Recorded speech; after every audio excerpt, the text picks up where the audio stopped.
감사합니다.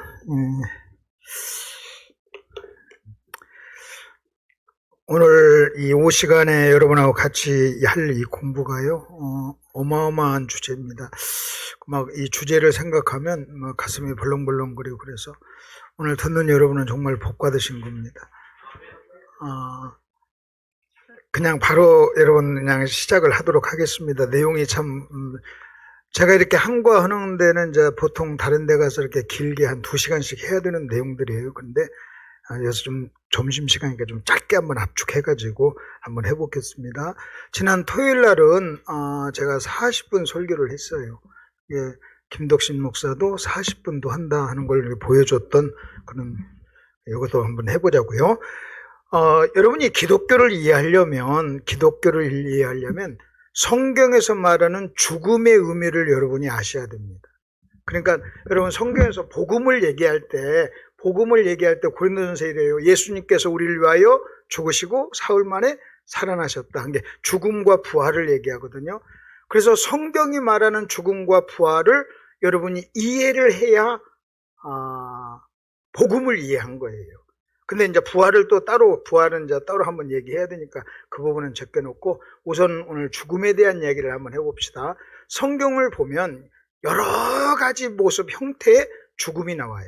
그 특징에, 그 중에 첫째가 뭐냐 할 때, 한 번 죽는 것은 정하신 것이요 라는 죽음이 있어요. 그것은 모든 인생이 만나는 한 번 육체적인 이 생명이 떠나는 이 죽음입니다. 그것이 한 번 죽는 건, 정하신 것이라는 죽음. 그 다음에 두 번째 죽음이 나와요. 두 번째 죽음이 뭐냐면, 바울이 뭐라 그러냐, 난 날마다 죽는다 그랬어요. 그러니까 여러분 한 번 죽는 죽음하고 날마다 죽는 죽음은요 같은 죽음이 아니에요. 죽음이라는 단어를 같이 사용은 하고 있지만 그러나 의미는 전혀 다른 거예요. 그러니까 만일 여러분이 날마다 죽는다는 것이 무엇인가 여러분이 그걸 모르면 신앙생활을 제대로 한다는 것이 불가능해요. 신앙생활은 뭐냐? 날마다 죽는 게 신앙생활이에요. 아멘? 다시요. 날마다 죽는 게 신앙생활이에요. 만일 여러분이 날마다 죽지 않잖아요. 그러면 그 사람은요 신앙생활이 없어요. 그리고 날마다 죽지 않냐면 그 사람은 제대로 정확하게 신앙생활을 잘할 수가 없는 거예요. 그래서 오죽하면 바울 같은 사람도 난 날마다 죽는다고 그래요. 난 날마다 죽는다, 날마다. 근데 우리가요 날마다 죽는다는 개념이 모르고 자기가 날마다 죽지를 않는 거예요. 한 번 죽는 건 정하신 것이요 인생의 생리적 죽음이에요. 그 다음에 날마다 죽는다 하는 바울이 말한 이 죽음도 여러분이 이해를 하셔야 됩니다. 그 다음에 또 성경에 어떤 죽음이 나오냐면 로마서 7장에서 뭐라고 나오냐면 죄에 대해서 죽은 우리가 어찌 죄에 거하겠느냐 그래요. 여러분 죄에 대해서 뭐 했다? 죽었다 그래요. 우리는 죄에 대해서 죽은 사람이에요. 그래서 여러분 우리는요 내가 죄를 짓지 말아야지 해가지고 죄를 안 짓는 게 아니에요. 죄에 대해서 죽었다고 하는 인식이 있어야 여러분 죄를 안 짓는 거예요. 그래서 죄에 대해서 죽은 우리가 죄에 거하겠느냐 하는 말을 해요. 그래서 죄에 대해서 죽었다고 하는, 예를 이거나 마찬가지예요. 자기가 시집갔다고 하는 것을 알고 내가 한 남자의 아내라는 것을 인식하고 알아야 다른 총각한테 눈길을 안 줄 거 아닙니까? 그렇잖아요. 내가 만일 나는 아가씨야, 나는 결혼 안 했어 그러면요 총각 만날 때마다 저놈하고 결혼하면 어떨까 이런 생각 할 거 아니에요. 근데 내가 딱 결혼했어, 난 이제 아내야, 내가 어떤 한 남자의 아내가 됐어, 그걸 내가 의식해 그걸 알아. 그러면요 다른 총각 만나도 아이고 내가 뭐 그런 생각 안 든단 말이에요. 그러니까 여러분 우리는요 죄를 무슨 생각하냐면 내가 막 죄를 막 이겨야지, 의지를 가지고 죄를 그렇게 해서 이긴다고 생각하는데 죄를 짓지 말아야지 해가지고 그런 게 아니에요. 여러분이 죽었다고 생각해야 돼요. 마찬가지 나는 결혼했어, 나에게는 남편이 있어, 나는 아내야, 나는 결혼했어, 요 인식이 딱 있을 때, 우리 아들, 딸이 결혼을 하지 않았을 때는 내가 어디 이렇게 집회 가가지고요, 이쁜 아가씨 만나면, 저 착하고 말씀 잘 듣는, 나는요, 내 설교가 들리는 처자를 만나면, 저 애를 좀 우리 며느리 삼았으면 좋겠다. 그 다음에 내 설교를 잘 듣고 은혜 받는 남자를 만나면 저거 사위 삼으면 좋겠다. 이 생각을요, 끊임없이 했어요. 끊임없이. 나는 이제 얼굴이 뭐 그런 거 다, 그 다음 보고 내 설교가 들리는 사람. 내 설교가 들리는 사람이 최고였어요. 설교가 들리면 이쁘고 설교가 안 들리면 저게 인간인가 짐승이지 막 그런 생각도. 인간도 아니지. 여러분 사람이 떡으로만 사는 것이 말씀으로 산다고 했는데 말씀을 못 먹고 안 들리는데 그게 무슨 인간이에요. 인간이 아니지. 동물이지 뭐. 잘생긴 동물. 근데 이제 문제는요. 근데 이제 우리 아들이 결혼 딱 하고 그 다음에 딸이 결혼 딱 하고 나니까요. 이제 그런 생각 안 해요. 예. 아니, 왜냐면 결혼했으니까. 근데 이제 가끔 어떤 생각이 드냐면 너무 멋진 아이를 만나면 아들 하나 더 날 걸. 이 생각은 해. 아들 하나 더 날 걸. 이 생각은 하는데 이제 문제는 그건 뭐 그 정도. 이제는 무슨 생각이 드냐면 그런 아이 만나면 이제는요. 아이고 우리 아이들 장가같이 우리 딸 시집같이 이제 그러니까 거기에 대한 생각 마찬가지. 여러분이요. 죄를 이기는 방법은 내가 죄를 짓지 말아야지. 천만의 말씀. 여러분이요. 죄에 대해서 죽었다는 것을 그러면 죄에 대해서 죽었다는 것이 무엇인가를 정확하게 성경적으로 이해를 하지 않으면 여러분 죄를 이길 수가 없어요. 죄를 이길 수가 없어요. 근데 여러분이 지금 날마다 죽는다는 거 뭔가 죄에 대해서 죽었다 하는 이 개념이 뭔가 여러분 아십니까? 갈라디아서 보면 바울이 이랬어요. 나는 세상에 대해 죽었다 그랬어요. 나는 자랑하지 않으니 세상이 나에 대해서 십자가에 못 박고 내가 세상에 대해서 못 박았다고 그랬어요. 이게 세상과 나 사이에 십자가가 있다. 십자가는 죽음이에요. 그리고 우리는요, 세상에 대해서 우리는 죽은 사람이에요.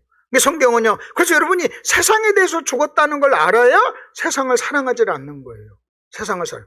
이게 죽음이 뭔가? 여러분, 일단 죽음이 1차적으로 여러분 뭐, 죽음이 뭔지 아십니까? 죽음이? 여러분, 내가 지금 시력이 없어. 시력이 완벽하게 없어요. 넌 봉사예요. 그럼 나는요, 저 빛에 대해서 죽은 거예요. 저 빛은 나하고 아무 상관이 없어요. 아무 상관이 없어요. 여러분이 죄에 대해서 죽죠? 그럼 죄는요, 여러분에게 영향을 못 미쳐요. 저 빛은 나에게 영향을 못 미쳐요. 왜 내가 저 죄에 대해서 죽었습니까? 만일 내가 결혼을 했어. 여러분, 결혼이라는 게 뭔지 아십니까? 한 여자를 선택하는 거예요. 한 여자를 선택하는 것은 나머지 30억 되는 40억 되는 모든 여자를 포기하는 거예요. 이게 선택과 포기는요, 동전의 앞뒤예요. 그래서 내가 한 여자를 선택할 때 이 세상에 존재하는 다른 모든 여자는 다 팔로 찼어요. 근데 어디 여기 가도 내가 찬 여자, 저기 가도 찬 여자를 만나는 거. 근데 그 여자들은 내가 찬 줄도 모르고 나한테 막 목사님 하면서 막 하이 하면서 막 웃고 그러는데 미안해요. 아이고 내가 쳤는데 저 모르고 나한테 그런 친절하게 한다. 다시 말하면 한 여자를 선택함으로 나는 모든 여자에 대해서 죽은 거예요. 근데 죽지 않고 다른 여자하고 아가씨 나랑 차 한잔 합시다. 그걸 간음이라고 그래요. 간음이라고. 그러니까 여러분 잘 보세요. 내가 죽었다는 걸 인식을 해야 돼요. 세상에 대해서 죽고 여러분 우리는 죄에 대해서 죽고 죄에 대해서 죽은 자는요 여러분 뭐 하지 않냐면 반응을 하질 않아요. 반응을 하질 않아요. 여러분 여기 있던 사람 죽었나 살았나 확인하는 방법이 있어요. 자극을 줘보면 돼요. 툭 한번 찔러보면 돼요. 툭 한번. 여러분 솔직히요 딱 한번 해가지고 아이고 못생기셨네요. 그랬을 때 막 화를 내고 뚜껑 열고 막 열받죠. 그러면 안 죽은 거예요. 안 죽은 거예요. 여러분 뭐 못생겼네요 했기 때문에 화난 게 아니에요. 지가 안 죽어서 화낸 거예요. 내가 위수사님 뭐라고 한번 해봅시다. 삐져가지고 막 해서 도망가요. 막 마음속 막 가면 안 죽은 거지. 내가 지금 확인해 보려고 그런 건데. 근데 막 목사님 설교 때문에 자기가 삐졌다고 막 그런 거 아니에요. 그런 거 아니에요.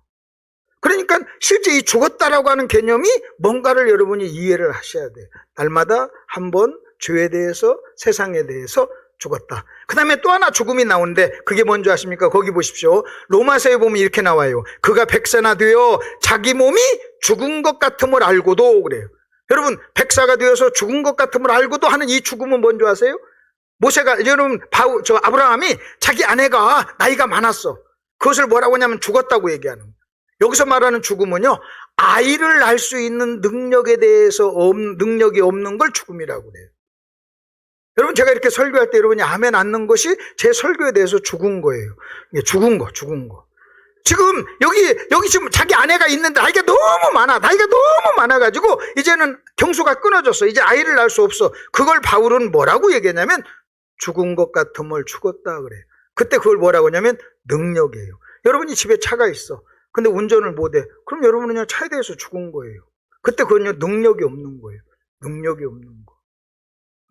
그러니까 그 부분도 우리가 정확하게 요즘 로마서 4장에서 말하는 이 죽음도 여러분이 아셔야 돼요. 이와 똑같은 죽음이 로마서 7장에 나와요. 내가 소원이, 우리 공부 한번 했잖아요. 소원은 있는데 뭐가 없어요. 그 소원을 선을 행하고자 하는 소원은 있지만 뭐가 없어? 능력이 없어. 그래서 우리는요, 선을 행하는 일에 능력이 없어요. 그래서 우리는 선을 행하는 일에 우리는 뭐한 사람이에요? 죽은 자예요. 그렇기 때문에 하나님의 생명, 성령의 생명을 받아서 그 성령의 생명으로 선을 행하는 거지, 내 자신이 선을 행하는 게 아니에요. 나는 선이라고 행했는데 하나님은 그걸 선이라고 안 해요. 그걸 악이라고 그래요. 그리고 자기가 죽지 않고 자기가 선을 행한다고 생각하는 사람을 율법주의라고 그래요. 율법주의라고. 그래서 로마서 7장에서 뭐라고 하는지 아십니까? 선을 행하고자 하나 나에게는 능력이 없도다. 그 7장에서 나오는 죽음이에요. 그러면서 여러분 조금 더 하나 더 나간다면 로마서 8장 1절이, 우리는요 성경을 볼 때 로마서 7장하고 8장을 이렇게 끊어서 봐요.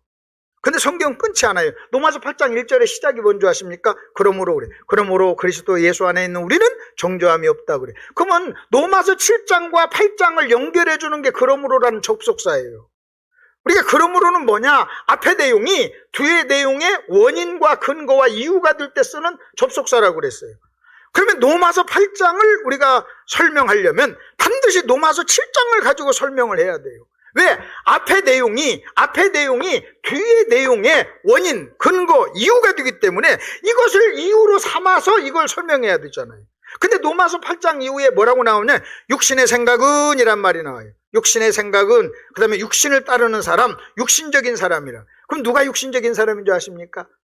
그 로마서 8장에서 말하는 육신적인 사람은 어떤 사람이냐? 그걸 설명하려면 로마서 7장 가지고 설명해야 돼요. 그래서 로마서 8장에서 말하는 육신의 생각 혹은 육신적인 사람은 이런 사람입니다. 자기가 선을 행할 수 있다고 생각하는 그 생각이 육신적인 생각이에요. 이해가 되십니까? 네. 뭐 안 되면 어쩔 수 없고. 여러분 잘 들어보세요. 로마서 7장과 8장을 연결해서 7장에서 나는 죽었다고 그랬어요. 나는 선을 행하는 능력이 없다고 그랬어요. 그게 죽음이에요. 선을 행하는 능력에 대해서 우리는 죽었어요. 그렇기 때문에 여러분 잘 들어보십시오. 자기가 잘났다고 자랑하는 것은요, 자기가 선을 행했다고 생각하는 거예요. 선에 대해서 자기는 죽은 것을 모르는 거예요. 그 다음에 뭐 어떤 사람이 가서 저는 나쁜 사람이라고 하면서 그럴 필요도 없어요. 그걸 몰랐어요? 나쁜 사람이 몰랐어요? 다 나쁜데 뭐. 능력이 없어요. 그리고 우리는 그냥 막 사람한테 실망했다고. 여러분 무슨 사람한테 실망했어요? 예수님은요 사람을 아신 거로 자기 몸을 의탁치 아니했다 그랬어요. 우리는 사랑은 하지만요 믿지 않아요. 여러분요 상처를 주는 것도 문제지만 여러분이 상처를 받는 것도 문제예요. 여러분 주지도 말아야 되지만 받지도 마시길 바랍니다. 그리고 누가 상처를 주면 그렇지, 인간은 다 그렇지 뭐, 그렇지, 예수님도 안 맡겼다는데. 그러니까 나는요 저한테 너무 기대를 걸고 나에게 무슨 선한 것이 있는 줄 알고 그런 눈으로 바라보면요 굉장히 부담스러워요. 그래서 막 내가 욕을 해요. 왜냐하면 나 그런 사람 아니라고 내가 알려주기 위해서 막 욕을 해요. 그래도 착하대 나보러. 내가 욕도 하고 막 화도 내고 막 육신적인 모습을 보이는데도 목사님 그래도 자꾸 괜찮다고 그래. 안 괜찮다니까. 그렇게 좋은 사람 아니라니까요. 계속 여러분 아멘 안 하면 나 승질 난다니까. 아니 그렇게 내가 얘기를 뭘 실망, 아니 무슨 뭐 실망했다고 그래. 아이고 참, 무슨 사람을 몰라요. 한 번은 이제 저를 씹고 다니는 사람이 있었어요. 씹는 것이 뭔지 알죠? 막 뭐 누구 만나면 뭐 김덕수 막 쪼쪼쪼쪼 막 욕하는 사람, 그걸 씹는다라고 한국에서는 얘기해요. 엊그저께도 이제 목사님하고 사모님 제 아내랑 사모님하고 두 분이 다니고 우리 둘이 그랬어요. 우리 사모님 둘이 좀 얘기하도록 따로 시간 좀 보냅시다. 왜? 둘이 보내야 두 사람이 있을 때 남편 꼭꼭 씹지. 또 그런 씹는 맛으로 사는 거지. 단두가 나를 씹잖아요. 그러면요 내가 뭐 상처 안 받아요. 왜냐면 나도 씹는데. 그런 것을 뭐라고 하냐면 대통령도 뒤에서는 욕한다고 하는 거예요. 대통령, 나라님도. 근데 나라님도 욕하는데 목사를 뭐 그까짓 걸 욕 못해? 뭘 대단하다고. 그 누가 다 씹으면 그래. 나도 너 씹는다? 응. 자, 근데 이제 문제는 나를 씹는 사람이 있어서 내가 이제 이렇게 만났어요. 다과주 제과점에서 만나서 차 한잔하고 내가 이렇게 뻥 치다 보면서 나 씹는다며? 그래서 소문이 그렇게 들리더라. 네가 씹은 그 사람이 나한테 와서 다 얘기했다. 그러면서 이제 웃으면서 너 나 아니? 그랬어요. 너 나 아니? 그랬어요. 그러면서 이렇게 얘기했어요. 너는 나를 모르는 것 같아. 내가 나를 알려줄게. 네가 생각하는 것보다 훨씬 더 나쁜 놈이다. 그러니까 더 꼭꼭 씹어라. 그랬어요. 더 씹어라. 그래서 그랬더니 얘가요 갑자기 앉아있다가 벌떡 내려오다 무릎 딱 꿇고 잘못했습니다. 죄송합니다. 아니 씹어. 괜찮아. 내가 나를 아는데 네가 아는 나보다 내가 아는 내가 훨씬 더 정확한데 나쁜 놈이야. 그러니까 괜찮아. 아니 농담 같지만 진짜로 그렇게 했어요. 그랬더니 무릎 꿇고 잘못했습니다. 다시는 안 그러겠다. 하라니까 자식아. 해봐 계속 막. 내가 나쁜 놈이라니까. 여러분 정말로 여러분이 그렇게 대단해요? 괜찮은 사람이에요? 천만의 말씀. 괜찮기는 뭐 다 똑같이. 그러니까 여러분 잘 들어보십시오. 성경에서요 이제 정확하게 지금 그 육신적인 생각이 뭐라 로마서 7장에서 죽었다 그랬어요. 그럼 로마서 8장 7장에 근거해서 로마서 8장에 등장하는 육신을 따르는 사람, 육신적인 생각은 뭐냐? 자기에게 선이 있다고 생각하고 자기 능력으로 선을 행하려고 하는 그 모든 생각이 육신적인 생각이에요. 그 육신적인 생각이 바리새인을 만드는 거예요. 그 육신적인 생각이 자랑하고 교만하고 또 누가 조금 뭐하면 상처받았다고 얘기하고 그렇게 이야기하는 거예요. 자기가 대단한 사람이라고 생각하니까 상처를 받는 거예요. 근데 솔직히 나는요 정말 내가 그렇게 아니까 내가 그 친구한테 농담처럼 얘기했지만요 그냥 사실대로 그냥 얘기했어요. 그냥 마시면서 그냥 저는 좀 그런 어려운 얘기를 좀 쉽게 하는 사람이에요. 그냥 내가 그렇게 차 한잔 마시면서 뭐 들리는 말이면 너 나 씹는다면서 괜찮아. 내가 아는 나는 네가 아는 나보다 훨씬 더 나쁜 놈이야. 그러니까 나 상처 안 받았으니까 근데 될 수 있으면 안 들리게 씹어라. 왜냐면 내가 나쁜 놈인 거 알지만 들리면 기분이 조금 더 나빠지더라. 그러면서 이제 얘기는 했어요. 다시는 안 씹어요. 안 씹어요. 목사님도 만나야 될 사람 많이 있을걸? 이 집사님 불러가지고 저 제과점에서 만나자고 해가지고 집사님 씹는다며? 한번 해보셔. 내가 그 가사 다 알려줄게 그대로. 자, 그러니까 세상에 대한 죽음이 있고 죄에 대한 죽음이 있고 좀 이해가 되셨죠? 죽음이 있고 그 다음에 능력에 대한 죽음이에요. 이 능력에 대한 죽음을 인정을 해야 여러분이 진정한 그리스도인이고 성령의 능력으로 사는 거예요. 그리고 자랑하지도 않아요. 누구 그렇게 부러워하지도 않고 그 자유함이 있어요. 자유함. 자, 그리고 또 하나 죽음이 있어요. 여러분, 또 하나 죽음, 예수님의 죽음이에요. 여러분, 예수님의 죽음은요, 전혀 다른 죽음이에요. 우리는 내 죄 때문에 죽는 죽음이에요. 근데 예수님은 죄가 없잖아요. 근데 죽었잖아요. 그러니까 예수님은 죄와 상관없는 죽음이에요. 아멘? 예수님의 죽음 뭐라고요? 죄와 상관없는 죽음. 우리는 죄와 상관 있는 죽음. 내 죄 때문에 우리는 죽는 거예요. 근데 예수님은요, 당신 죄를 짓지 않았잖아요. 근데 죽었잖아요. 그렇다면 우리는요, 예수님의 죽음과 내 죽음의 차이가 뭔가를 알아야 복음을 아는 거예요. 그거 차이를 이해를 해야지. 그 차이를. 그 세상에 대한 죽음죠. 근데 또 하나 죽음이 나와요. 오늘 공부하려고 하는 게 그 죽음에 대한 이해예요. 그것을 여러분이 아셔야 또 기독교를 이해하는 거예요. 그 죽음이 뭐냐? 로마서 7장을 펴세요. 이제 얼른 로마서 7장. 로마서 7장을 한번 보시면 또 하나의 죽음이 나오는데 바울이 이제 참 저는 바울이 저는 내 성경에 나오는 그 멘토 모델이 저는 바울이에요. 바울이 너무 논리적이고 똑똑하고 너무 기가 막혀. 너무 기가 막혀. 그냥 진짜 바울같이 됐으면 좋겠어요. 바울같이 됐으면. 성경을 너무 정말 정확하게 잘 설명을 해요. 로마서 7장 1절을 한번 보십시오. 형제들아 내가 법 아는 자들에게 말하노니 너희는 그 법이 사람이 살 동안만 그를 주관하는 줄 알지 못하느냐.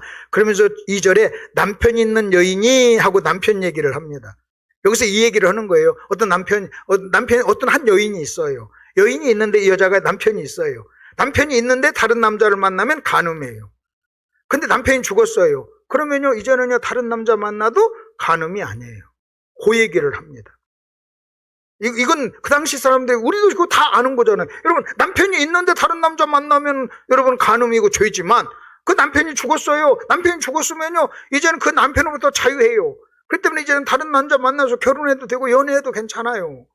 그 이야기, 그 당시 사람들이 아는 이야기를 지금 하는 거예요. 너무나 상식적인 이야기를 지금 하잖아요. 죄가 음녀가 되지 않는다. 그리고 나서 4절 보십시오. 그러므로 내 형제들아 하고 얘기를 하는 거예요. 그러니까 여러분 2절 3절에 그 남편 죽음에 대한 이야기를 하는 이유가 뭐냐면 4절 말을 하기 위해서 그 말을 하는 거예요. 그러면 4절에 등장하는 게 뭐냐? 율법에 대해서 죽는 거예요. 율법에 대해서 죽는 거. 우리는 율법에 대해서 죽는다는 것이 뭔가를, 죄에 대해서, 세상에 대해서, 자기에 대해서, 날마다 죽는 거, 한 번 죽는 거, 이거 차이를 전부 알아야죠. 마찬가지로 율법에 대해서 죽는다는 걸 뭔가를 알아야 여러분 저와 여러분은요 친정한 신앙생활을 할 수 있어요. 만약 여러분 율법에 대해서 죽는다는 말을 이해를 못하고 여러분이 율법에 대해서 죽지 않잖아요. 여러분 죽지 않으면 여러분이 무슨 일을 해도 그 일은요 하나님 앞에 가치가 없어요. 그래서 오늘 율법에 대해서 죽는다는 게 마치 여러분 이거나 마찬가지예요. 여러분 율법에 대해서 죽지 않고 어떤 일을 하죠? 그거 죄예요. 마치 이것하고 똑같아요. 남편이 죽지 않았는데 다른 남자 만나는 것하고 똑같다는 거예요. 어떤 사람은요 남편이 죽고 난 다음에 다른 남자를 만났는데 어떤 사람은 남편이 시퍼렇게 살았는데 만난다는 거예요. 그러니까 여러분이 죄를 범하는 거예요. 똑같아요. 여러분 똑같이 어떤 남자를 만났는데 남편이 죽고 난 다음에 맞고 죽었다는 걸 알고 죽고 난 다음에 만나면 죄가 아니지만 남편이 살아있는데 만나면 실제 똑같이 만나는 거지만 그건 죄라는 거죠. 마찬가지로 이겁니다. 여러분이 똑같은 봉사라도 율법에 대해서 죽고 하면 선이지만 죽지 않고 그 일을 하면요 똑같은 일이라도 그건 악이라는 거예요. 근데 우리는 뭐라고 생각하냐면요 그것이 자기는 선이라고 생각한다는 거예요. 오늘 제가 그 얘기를 하는 거예요. 그래서 남편이 죽고 난 다음에 하는 일, 그 한 열매, 남편이 죽기 전에 하는 일, 그것을 또 다른 한 열매, 그래서 두 열매예요. 그 두 열매의 비교, 두 열매의 차이. 하나는 죄가 아니야, 하나는 뭐예요? 죄야. 어떤 것도 똑같은 행동도. 그러니까 어떤 사람이요 교회 와서 청소를 해도요 어떤 사람은 죄가 아닌 것도 있고 어떤 사람은요 죄인 것도 있다. 기가 막힌 거예요. 그러니까. 근데 어느 누가 교회에서 하는 봉사나 설거지나 청소를 죄라고 생각하냐는 거예요. 근데 율법에서 안 죽고 하면 죄예요. 근데 한국 교회는요 이걸 구분을 못 하는 거예요. 이걸 구분을 못 하니까 안 죽고 하는 사람이 너무 많아. 그 다음에 또 하나 뭐냐면 안 죽고 하는 사람이나 죽고 하는 사람이나 겉으로 나타나는 행위는 뭐예요? 똑같다. 그러니까 분별을 못하는 거예요. 본인도 속는 거예요. 이해가 되시죠? 제가 여러분은 볼 때 여러분은 다 내가 봉사하는 거 보니까 다 죽고 합디다. 보면 알아요. 근데 한 명이나 두 명 정도만 딱 한 명은 안 죽고 하는 것 같아. 그냥 한 명이라고 하면 돼요. 보니까 다 착한데 한 명만 꼴통이요. 그러면요 꼴통인 사람이 10명 있어도 다 자기인 줄 알아. 난 어디 가서 다 착한데 한 사람만 꼴통입니다. 그러면 돼요. 1000명이 꼴통이라도 다 자기가. 그러면서 뭐라고 하는 줄 아십니까? 야, 저 목사님은 이렇게 숫자가 많은데 어떻게 나 하나 꼴통을 골라냈지, 신령하다, 막 그렇게 얘기해요. 여기도 아까 보니까 봉사하는 것 보니까 다 죽고 하는데 한 사람만 안 죽고 합디다. 됐죠? 본인이 자수해서 광명 찾고. 여러분, 이거 이렇게 내가 이제 웃으면서 이렇게 여러분 일부러 안 졸리도 이렇게 웃으면서 이런 얘기 하지만 굉장히 중요한 진리입니다.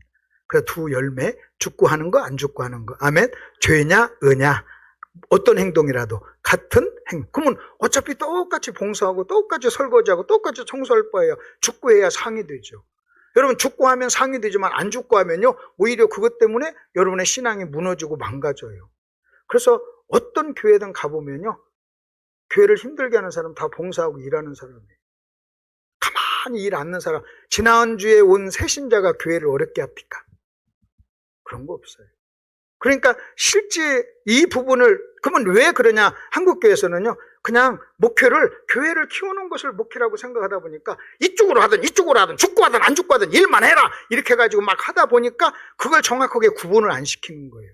근데 이걸 아는 사람은 한 사람이 안 죽고 하잖아요. 하나님 볼 땐 죄야. 그러면 그 사람이 그렇게 일을 하면요 목사가 이렇게 해야 돼요. 자매님, 형제님, 일하지 마세요. 자매님은 일하면 망하니까 일하지 말고 팍 죽고 해. 죽고 좀 기다려. 죽고 해. 죽고 일 안 해도 돼. 그런데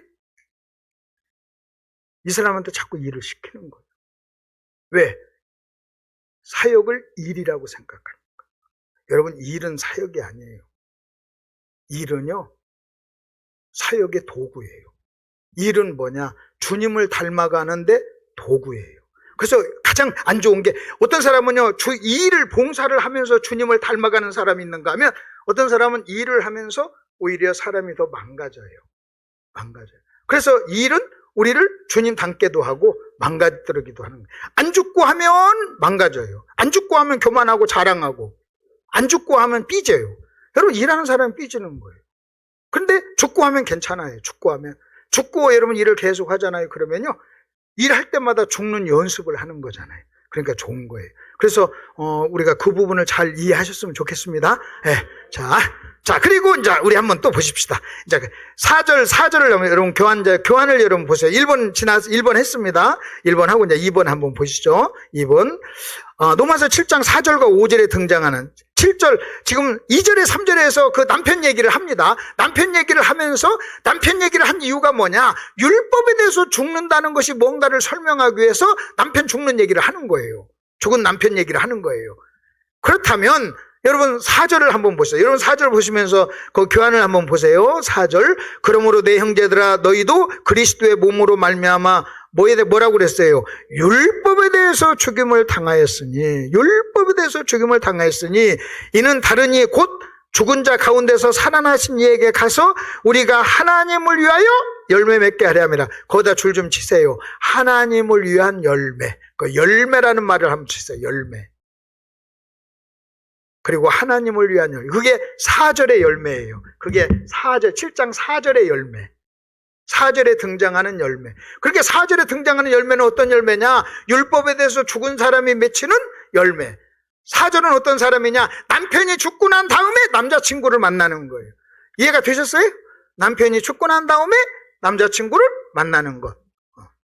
근데 5절을 보세요. 5절을 한번 보세요. 5절을 보면, 우리가 육신에 있을 때에는 율법으로 말미암는 죄의 정욕이 우리 지체 중에 역사하여 우리로 사망을 위하여 열매를 맺게 하였다 그랬어요. 그러니까 5절에도 뭐가 나와요? 5절에도 열매가 나와요.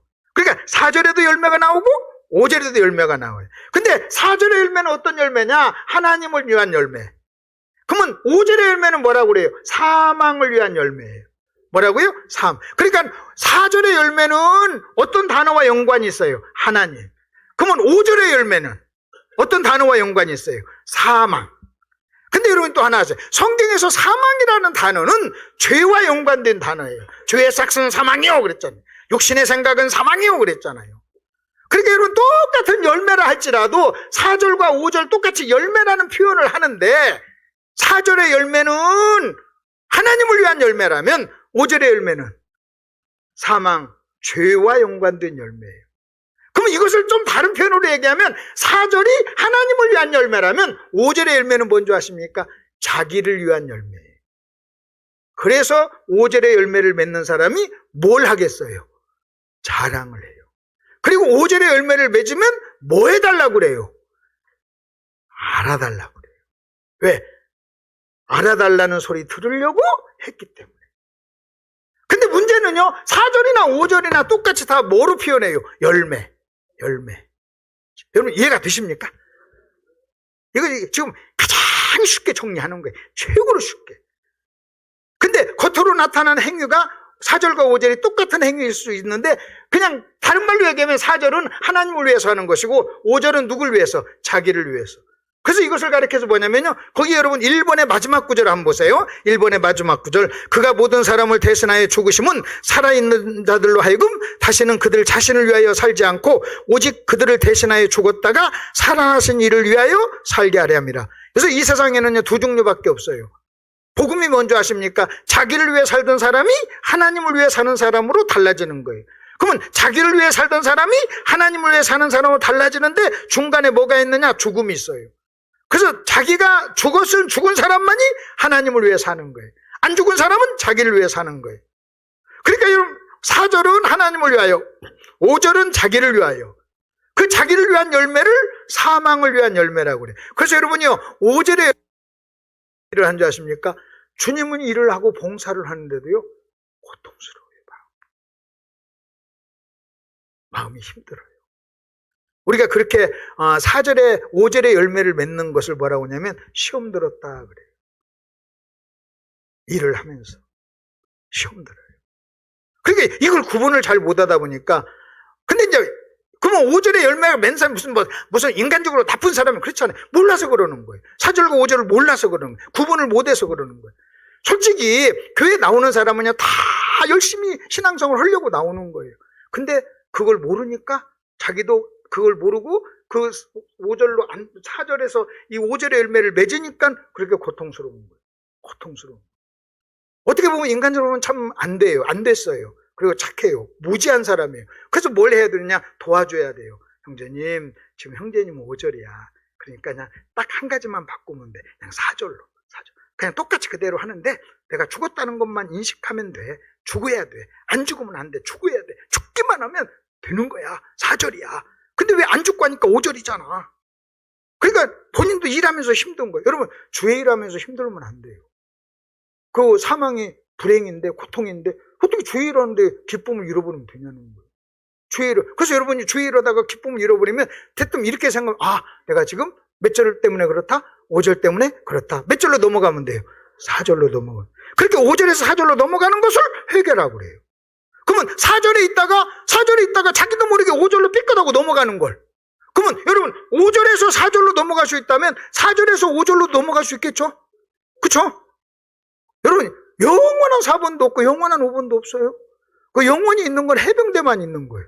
뭐 영원한 해병대, 뭐 배가 나와도 영원한, 뭐 항번 해병은 영원한 해병이다. 그렇죠. 성경, 그리스도는 그렇지 않아요. 그렇지 않아요. 그러면 여러분 보세요. 다시 보십시다. 5절로 신앙생활 하다가 4절로 가는 걸 성경적인 용어로 뭐라고 그래? 이거 끊임없이 공부한 거. 옳지, 회개. 그러면 4절로 살다가 5절로 가는 거. 타락. 타락. 내가 얘기하면 답이 너무 쉽죠. 근데 물으면 왜 생각이 안 나는지 모르겠어요. 저놈이 말하면 너무 쉬운데 타락이에요. 근데 그래서 우리는요 4절과 5절을 어떻게 한다? 왔다리 갔다리 왔다리 갔다리. 그래서 여러분 4절에 있을 때는 이렇게 이제 부흥의 3색에서 성령 충만해지고 주야 회개하면 몇 절이에요? 4절. 그다음 가만히 놔두고 시간이 흐르면 또 몇 절로 가요? 5절로. 뭐 때문에? 습관. 자기도 모르니까 습관 내려가요. 그럼 내년에 또 오면 또 이제 회개하고 또 4절로 가고 오겠지. 1년까지 안 가요, 약발이. 어떤 분은 그래, 목사님, 부흥이 해봤자, 한 달을 안 갑디다. 내가 그랬어요. 그러면 부흥회하고 얼마나 가기를 원했어. 네 설교는 한 주도 못 간다 그랬어요. 그래도 내 설교나 되니까 한 달이나 가지. 그 정도면 됐지. 그거 사료비도 조금 주면서 그렇게 엄청난 걸 요구하냐 그랬어요. 그 한 달 가면 한 달 동안 하다가 또 죄 짓게 놔뒀다가 또 한 2달 있다 또 강사 불러가지고 다시 또 이렇게 왔다 갔다 하면 되는 거예요. 왔다 갔다 하다가 나중에 타락하는 기간이 한 달 만에 타락인데 그 다음엔 2달 가고 10달 가고 좀 늦어져요. 이제 그걸 가리켜서 점진적이라고 그래요. 그러니까 여러분이 기독교를 이해할 때 즉각적, 점진적 이것을 이해하셔야 돼요. 구원은 즉각적으로 받아요. 성화는요 점진적이에요. 근데 우리는 무슨 생각하냐면요 구원이나 성화나 다 즉각적인 줄 알아요. 그래서 오늘 은혜 받았으니까 바로 내일부터 여보 차 한잔 네 여보 그럴 줄 아는데 천만의 말씀 천만에 속지 마세요. 안 그래요. 단 이러면 돼요. 부흥회 하기 전에는 100번 한 달에 100번 덤볐는데 부흥회 끝나고 은혜 받아가지고 80번만 덤벼도 발전이에요. 그래서 여러분이 딱 덤비면 너 부흥회 소용없어 그렇게 하지 마시고 당신 참 발전했다. 내가 지난달 세보니까 100번 덤볐는데 이번에는 91번이더라. 많이 발전했네. 그렇게 해야지. 근데 진짜 우리 그걸 점진적 성화라고 그래요. 그러니까 여러분 급하게 그렇게 하지 마시고 그냥 여유 있게 그냥 보세요. 그래서 가장 좋은 건 그겁니다. 여러분이 막 아내가 막 덤벼도 하지 않는 방법이 뭐냐면 덤비는 걸 이쁘게 보면 돼요. 덤비는 걸 이쁘게. 그래서 무조건 덤비면 끌어안고 어떻게 니년은 덤벼도 이쁘냐? 막 그렇게 니년이라고 하면 안 되고 그냥 어떻게 너는 덤벼도 이쁘냐? 덤벼도 해도 괜찮아요. 왜냐면 니년이라는 말과 이쁘다는 말을 상쇄하니까. 그리고 아까 우리 아침에 얘기했잖아요. 내가요 진짜 사랑하고 하면요 니년 내년 해도 그게 다 사랑의 소리예요. 근데 사랑하지 않으면요 네 해도요 문제가 많아요. 아시죠? 갑자기 또 막 나오려고 에이 나네. 그 다음에 한번 보시죠. 그리고 7장 5절. 이제 4절과 5절의 그 차이를 여러분 일단 이해를 하셨죠? 네. 그리고 나서 6절을 한번 보세요. 여러분 6절을 한번 보십시오. 이제는 그랬어요. 이제는 우리가 얽매였던 것에 대하여 죽었으므로 율법에 대해서 벗어났으니 이러므로 우리의 영의 새로운 것으로 섬길 것이요 육신의 조문으로 앉는다. 그러면 6절은 뭔지 아십니까? 6절은 4절을 다른 표현으로 얘기하는 거예요. 그러니까 4절과 5절이 반대. 그 다음에 여러분 5절과 6절이 반대예요. 자, 다시 여러분 잘 들어보세요. 4절하고 5절이 뭐라고요? 반대. 그 다음에 6절은 뭐하고 반대예요? 5절하고 반대. 그러면 4절하고 5절이 반대라면 여러분 그리고 5절하고 6절이 반대라면 4절하고 몇 절은? 4절하고 6절은 뭐예요? 같은 얘기예요. 그러니까 6절은 뭐냐? 4절을 다른 표현으로 얘기한 거예요. 같은 내용을 다른 표현으로. 당신 사랑해. 여러분 그 말을 사랑한다는 말을 당신 사랑해라고 했다가 또 같은 표현으로 어쩌면 나는 어디를 가봐도 당신같이 이쁜 사람 없어. 이것도 같은 표현이에요. 같은 표현. 그것을 뭐라고 하느냐? 의미는 같은데 표현은 다르다 그래요. 그래서 여러분이 성경을 읽을 때 항상 무슨 생각이 되냐면 같은 의미를 가진 다른 표현. 여러분은요 성경을 계속 똑같은 표현으로만 읽다가 보니까 여러분이 잘 이해를 못하는 거예요. 그래서 이런 강사가 와가지고요 같은 의미를 가진 다른 표현을 하니까요 탁 들리는 거예요. 그래서 제가 여러분이 한 번도 안 들은 그런 좀 센 용어를 쓰는 거예요. 그럼 탁 들리는 거예요. 탁 들리는 거예요. 그 다음에 담임 목사님 설교를 목사님 20몇 년? 25년? 25년 계속 듣다 보니까 익숙해져. 그러니까 같은 얘기를 목사님하고 전혀 다른 톤으로 다른 용어로 표현으로 탁 얘기하면요 목사님 말씀할 때는 안 들려. 그걸 뭐냐 익숙하니까 안 들리는 거예요. 근데 이게 익숙하지 않은 단어거든요. 탁 들은 거예요. 근데 제 설교 계속 들으면 또 제 설교에 익숙해가지고 졸아. 그 저희 교회 성도는 내 설교도 졸아요. 그 우리 교회를 내가 처음 갔을 때 내가 특별 강사했어요. 그 나도요 다른 강사 안 부르고 내가 직접 자작부응이라고 자작부응을 했어요. 자작부응. 내가 강사가 돼가지고 그 자작부응을 하면서 나 어디 가서 부응할 때도 대접받았다고 해서 대접 좀 해주라 막 호텔도 잡아주라 막 그렇게도 사례비도 주라 막 그랬어. 다른 강사 부르는데 주는데 왜 내가 하는데 안 주냐면 근데 한참 하다. 그래서 이제 그때는 특별 설교할 때마다 성도들이 울었어요. 막 은혜 받아가지고. 근데 지금은요 멀뚱멀뚱해요. 왜? 뭐 해줘가지고? 익숙해가지고.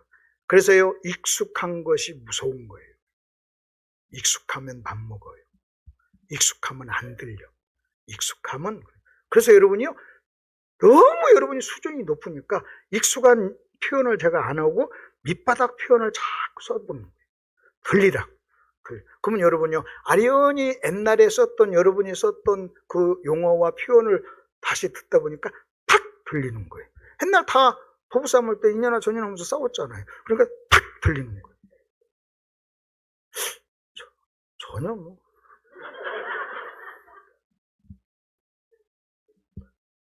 그러니까 여러분 뭐 다른 강사가 와서 설교 잘한다 그런 얘기 할 것도 없어요. 그거 몰라서 그래. 내가 몰라. 이쪽 비밀을 이쪽에 사업의 비밀을 잘 몰라서 여러분이 그러는 겁니다. 목사님도 다른 교회 가면요 날려요. 기가 막힌 강사님. 불관님께서 우리 목사님 설교하면요 외부 강사 중에 탑이에요. 내가 두 번째고 탑이에요. 목사님 뭐 불관님께 설교한 거 들어오면요 막 성도들이 막 지렁지렁 막 목소리가 막 지렁지렁. 나는 거기에 비하면 목소리도 아니에요. 일부러 내가 설교할 때는 마이크를 좀 줄이는지 하여튼 목소리가 잘 안 나오니까 어떤 교회는 일부러 담임 목사 할 때는 키우고 강사할 때는 줄이더라고요. 왜? 강사 연맥이려고 막 줄여. 그런 일이 없기를 바랍니다. 자, 이어서 한번 보십시다. 자, 6절은 뭐라고요? 몇 절과 같다고요? 자, 4절과 5절은 뭐라고요? 반대. 그 다음에 5절과 6절은 반대. 그러면 4절과 6절은 같은 이야기의 다른 표현. 그러면 다시 한번 보십시다. 그렇게 하고 4절에서는 뭐라고 그랬어요? 하나님을 위하여 열매 맺는다고 그랬죠? 근데 6절은 뭐라고 그래요? 이러므로 우리가 얽매인 거에 대해서 죽었으므로 그래. 얽매인 거에 죽었다. 이게 율법에 대해서 죽었다는 말이에요. 그러니까 율법에 대해 죽었다는 말을 얽매인 거에 대해서 죽었다고 얘기를 하는 거예요. 그 다음에 또 이어서 한번 보십시다. 자, 율법에 대해서 벗어났다 그래요. 그러니까 율법에 대해서 죽어야 율법에 대해서 뭐 하는 거예요? 벗어나는 거예요. 근데 율법에 대해서 안 죽으면 내가 율법으로부터 뭘 받는 거예요? 속박을 받는 거예요. 그래서 뭐 벗어나는 걸 자유라고 그래요. 그래서 여러분, 내가 율법에 대해서 안 죽는 사람은요, 율법에 대해서 속박을 당해요. 속박을 당해요. 속박을. 여러분, 예수 믿으면서 자유를 잃어버리는 거예요. 자유를. 그래서 여러분 스스로도요, 어떤 자기가 뭐만 딱딱딱 정해놓고 거기서 이렇게 벗어나면 아이고 나 잘못은 막 부들부들 떨면서 막 그냥 막 금방 막 벼락이 떨어질 것처럼 막 그런 거. 근데 좀 자유해야 돼. 좀 자유. 율법에 대해서 자유하지 못하는 것을 율법주의라고 그래요. 우리가 복음이란 뭐냐? 우리는요, 율법에서부터 벗어나고 율법적으로 우리는 하는 거 아니에요. 내가 율법적으로 사는 것이 아니라 우리는 율법에서 벗어나서. 그래서 똑같은 일도 율법적으로 할 수도 있고 율법에서 벗어나서 할 수도 있다는 거예요. 아멘? 벗어나서. 그러니까 여러분 똑같은 일도 이거예요. 내가 구원받기 위해서 하면 율법주의예요.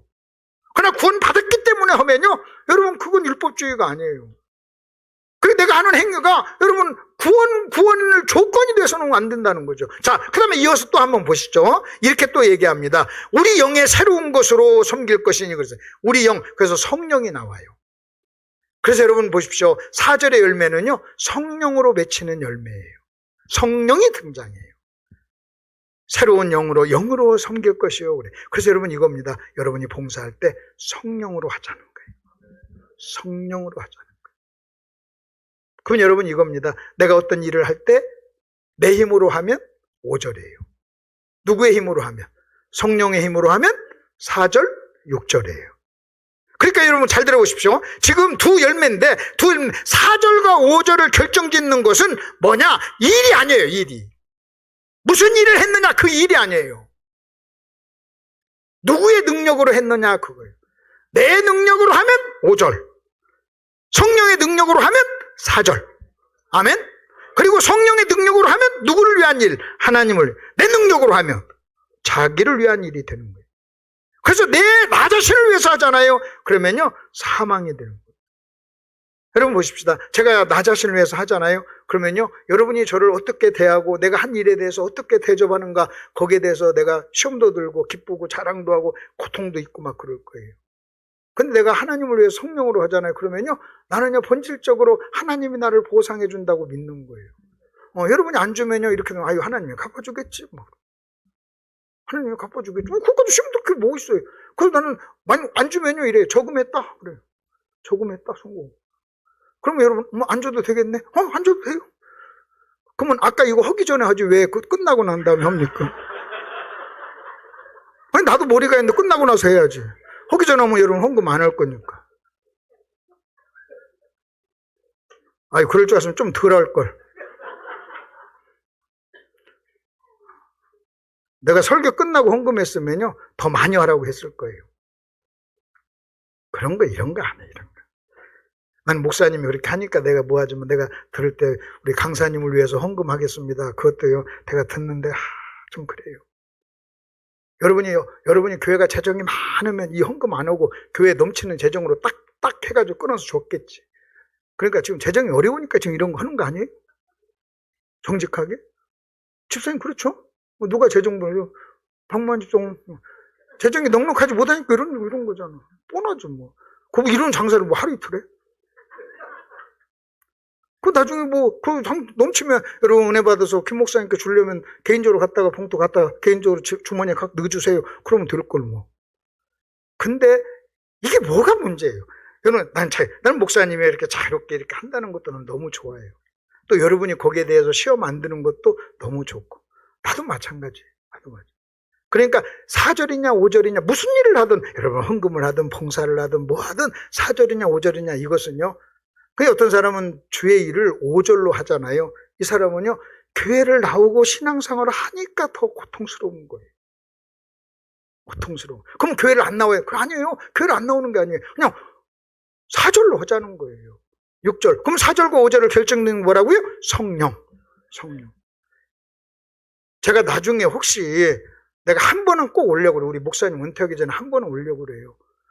오늘 우리 변성창 목사님이 25주년이라고 아이패드 주는 걸 보면서 나도 지금 9번 왔거든요. 그러니까 이게 지금 숫자가 안 맞는 거예요. 10번 하면 그래서 내가 아까 그랬어요. 한 번 더 와서 내가 10번째는 나도 아이패드를 달라. 안 주기만 해봐라. 내가 11번째는 달라고 안 할 거예요. 딱 10번. 은퇴하기 전에 한 번만 더 불러요? 네? 그럼 딱 10번이야. 기억할 거예요. 10주년. 우리 성찬 목사님 10년 딱 맞지? 하고 딱 맞지? 네? 딱 10. 말을 참 잘하대. 말을 참 잘하대. 정말 지혜로워요. 자, 그렇게 하면서 웃을 수 있는 게 여유잖아요. 웃을 수 있는 게 여유. 자, 그 다음에 또 한번 보세요. 자, 이번에는 어디를 보시냐. 여러분 7절, 저 쉬운 성경, 다른 성경으로 한 6절을 보세요. 6절, 쉬운 성경의 6절 보세요. 6절이 어떻게 시작해요? 그러나 이제 우리는 그래요. 그러나, 그래요. 여러분, 그러나는 뭐라고 그랬어요? 앞과 뒤가 뭐가 되는 거? 상반되는 거. 그러면 6절에서 그러나로 시작하니까 6절과 5절이 상반된다는 거예요. 6절과 5절이 반대라는 거예요. 그러면서 쉬운 성경이 돼. 그러나 이제 우리는 우리들 가운데 율법에 대해서 죽고 율법으로부터 해방되었다. 그러면 우리는 기록된 문자에 따라 하나님을 섬기는 것이 아니라 어떻게? 성령의 새로운 방법으로. 나중에 제가 이 얘기를 하려다가 그 얘기했어요. 성령론을 해서 여러분 꼭 한번 같이 주제로 한번 설교를 좀 몇 편 할 수 있는 기회가 있으면 좋겠어요. 성령에 대해서. 어쩌면 우리 침례교회가 가장 약한 게 성령이에요. 그리고 성령이 약하고 성령론이 약하고 성령에 대해서 지배를 받지 않으면요. 자기의 의지와 상관없이 5절의 열매를 맺어요. 제가 저 다른 목사님들이 저한테 목사님 성령론 좀 가르쳐 주세요. 그래서 성령론 하면 자기 교단마다 성격이 있어서 논쟁이 되니까 뭐하다 했더니 목사님이 가르쳐 주면 뭐든 그대로 따르겠습니다. 그래? 그럼 그렇게 하자. 그래가 제가 2년 동안 성령론을 연구를 했어요. 성령론 자료 책 한 200권 딱 전부 다 수집해다가 논문 쓰듯이 내 평생에 내가 성령론 한번 공부하겠다 생각하고 박사 논문 쓴다 생각하고 성령론을 공부했어요. 그래가지고 한 20과를 만들어서 그걸 가지고 수백 번 강의를 했어요. 성령론. 그 성령론을 딱 강의하고 나서 내린 결론을 하나 말씀드릴게요. 이겁니다. 여러분 개인에게서 이 교회에서 성령을 빼잖아요. 빼면 유대교회예요. 누가 뭐 했든 유대교회예요. 그래서 성령 없는 교회는 유대교회요. 한 개인에게서 성령을 빼잖아요. 바리새인이에요. 굉장히 멋진 얘기예요. 근데 아무리 기가 막히게 믿고 열심히 별걸 다 해도요. 성령을 빼면 바리새인이요. 개인에게서 성령이 있으면 그리스도인이에요. 성령의 지배를 받으면 교회예요. 성령의 지배를 받지 아니하면 유대교예요.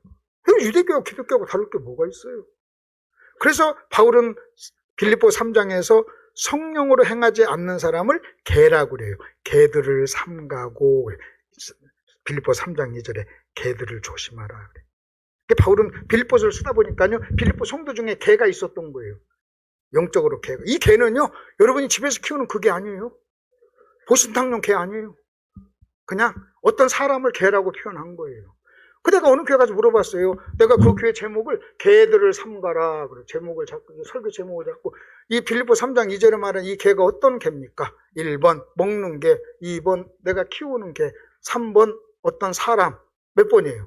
3번이에요. 바울은 빌립보서 편지를 쓰다가 여러분 예를 들어서 제가 여러분 교회 편지를 씁니다. 사랑교회 성도 쫙쫙 편지 쓰다가 한 사람 생각나다가 한 사람 탁 멈췄는데 갑자기 개가 연상이 되는 거예요. 그래서 그 사람 조심하라. 그러니까 신앙의 형태가 그렇다. 그러면 그가 뭐냐? 뭐 소리를 멍멍멍 짓냐? 그게 아니에요. 성령으로 봉사하지 않는 사람, 그 다음에 나오는 게 그거예요. 근데 한국에 가보면요, 개들이 너무 많아요. 개들이 너무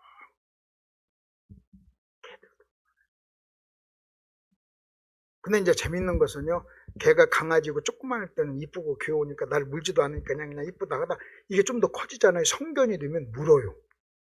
그래서 대부분 목사님들이 쫓겨나는 게 강아지 때 키워가지고 큰 게 돼가지고 물려서 나가는 거예요. 뭐 이게 어려운 얘기인데 알아들으세요? 알아들어요? 와, 우리 조자매님 알아듣는데. 예. 그래서 역사가 오래된 교회는요, 성견들이 많아요. 개척교회는 강아지들이 많고. 그래서 목사들이 큰 교회에서 목회하다가 그 큰 개들한테 물리면 작은 강아지들만 모아가지고 옆에다 개척을 해요. 근데 그것도 시간이 지나면 그것도 나중에 또 물어요. 그러니까 처음서부터 개가 안 되도록 가르쳐야 돼요. 그 개가 안 되도록 가르치는 게 뭐냐? 성령의 힘으로 봉사하도록 가르쳐야 돼요. 그리고 성령의 힘으로 하지 않고 자기 힘으로 하고 나서 알아달라 안 알아달라 삐졌다 뭐하고 말이 많고 그러면요, 그 처음서부터 딱 바로 잡아야 돼요. 그런 건 신앙생활이 아닙니다. 그렇게 신앙생활 하지 마세요. 근데 이제 문제는요, 한국에서는요, 어떤 봉사를 주고 직분을 줬다가 그렇게 일하면 그 직분을 뺏어야 되는데 직분을 뺏으면요, 시험 들어가지고 또 옆에 교회로 가요. 옆에 교회로 가요. 그러니까 옛날에는 여러분 교단이 하나였어요. 전 세계적으로도 천주교가 하나였, 거기는요, 구역이 있어요. 하나였어요. 그래서 이사하면요, 딱 옮겨줘요. 근데 여러분, 지금 종교 개혁이 일어나고 개신교가 있으면서 어떤 현상이 일어난 줄 아십니까? 처음에는 교회가 성도를 선택했어요. 천주교는 또는 초창기에는요, 교회가 성도를 선택했어요. 교회가 성도를 선택하다 보니까 어떤 현상이 일어난 줄 아십니까? 교회 징계가 있었어요. 그래서 이렇게 하는 겁니다. 당신은, 집사님은 지금 개니까 한 달 동안 예배 참석을 하지 마시고 집에서 회개하고 근신하시오. 그러면 네 하고 가서 있었어요. 근데 이제 종교 개혁이 일어나면서 교단화가 되면서 어떤 현상이 일어난 줄 아십니까? 교회가 성도를 선택하는 것이 아니라 성도가 교회를 선택해요. 엄청난 변화가 일어납니다. 교회가 성도를 선택하는 것이 아니라 성도가 교회를 선택하다 보니까 교회가 마켓교회가 된 거예요. 슈퍼마켓이 열어져. 그러다 보니까 우리는 소비자가 된 거예요. 그러니까 어디로 가느냐? 싼 데로 찾는 거예요. 그리고 여기에 마음에 안 들으면 이쪽으로 가고, 여기 마음에 안 들으면 이쪽으로 가고, 마음에 안 들으면 이쪽으로 가고. 그러니까 자연스럽게 뭐가 없었느냐? 징계가 없어진 거예요. 징계가 없어지니까 손해를 누가 받느냐? 본인이 봐요. 죄를 짓고 나서도요, 회개할 기회가 없은 거예요. 죄를 짓고 나서도 회개할 기회가, 징계가 있으면 회개를 하는데 회개할 기회가 없다 보니까 영적으로 성장하지를 않는 거예요. 덜커덕 하고 걸려서 발전이 안 되는 거예요. 지금 좀 여러분이 수준이 높으니까 좀 괜찮은 얘기를 하는 거예요. 이건 아무 교회 나가서 하는 거 아닙니다. 왜냐하면 이거 굉장히 다 지금 이해는 되죠? 이해는 되죠? 네.